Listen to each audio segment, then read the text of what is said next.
श्रावण पुत्रदा एकादशी व्रत 5 अगस्त मंगलवार 2025 को मनाई जाएगी। एकादशी तिथि प्रारंभ 4 अगस्त 2025 को प्रातःकाल 11:41 से एकादशी तिथि समाप्त 5 अगस्त 2025 को दोपहर 1:12 तक। पारण व्रत तोड़ने का समय 6 अगस्त को प्रातःकाल 5:45 से 8:26 तक।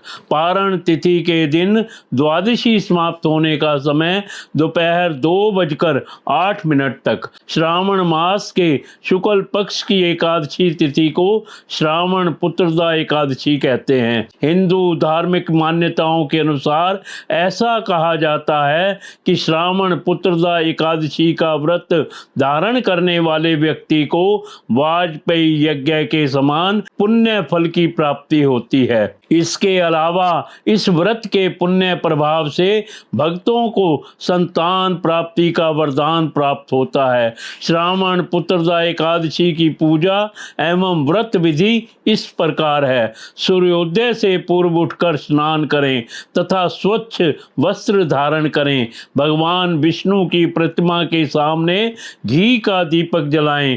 पूजा में तुलसी, ऋतु, फल एवं तिल का प्रयोग करें। व्रत के दिन निराहार रहें और शाम को पूजा के बाद चाहें तो फल ग्रहण कर सकते हैं। विष्णु सहस्त्र नाम का पाठ करने से भगवान विष्णु की विशेष कृपा प्राप्त होती है। एकादशी के दिन रात्रि जागरण का बड़ा महत्व होता है।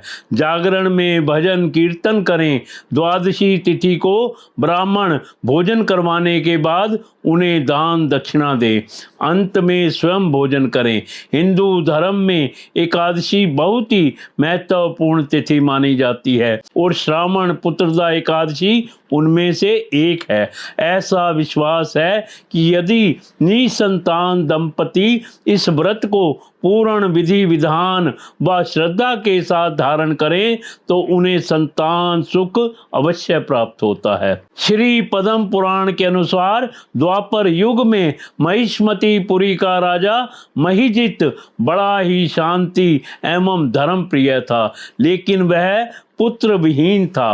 राजा के शुभ चिंतकों ने यह बात महामुनि लोमेश को बताई तो उन्होंने बताया कि राजन, पूर्व जन्म में एक अत्याचारी धनहीन वैश्य थे। इसी एकादशी के दिन दोपहर के समय वे प्यास से व्याकुल होकर एक जलाशय पर पहुंचे तो वहां गर्मी से पीड़ित एक प्यासी गाय को पानी पीते देखकर उन्होंने उसे रोक दिया और स्वयं पानी पीने लगे। राजा का ऐसा करना धर्म के अनुरूप नहीं था। अपने पूर्व जन्म के पुण्य कर्मों के फलस्वरूप वे अगले जन्म में राजा तो बने, किंतु उस एक पाप के कारण संतान विहीन है। महामुनि ने बताया कि राजा के सभी शुभ चिंतक यदि श्रावण शुक्ल पक्ष की एकादशी तिथि को विधि पूर्वक व्रत करें और उसका पुण्य राजा को दे दें तो निश्चय ही उन्हें संतान रत्न की प्राप्ति होगी। इस प्रकार मुनि के निर्देशानुसार प्रजा के साथ साथ जब राजा ने भी यह व्रत रखा तो कुछ समय बाद रानी ने एक तेजस्वी पुत्र को जन्म दिया। तभी से इस एकादशी को श्रावण पुत्रदा एकादशी कहा जाने लगा।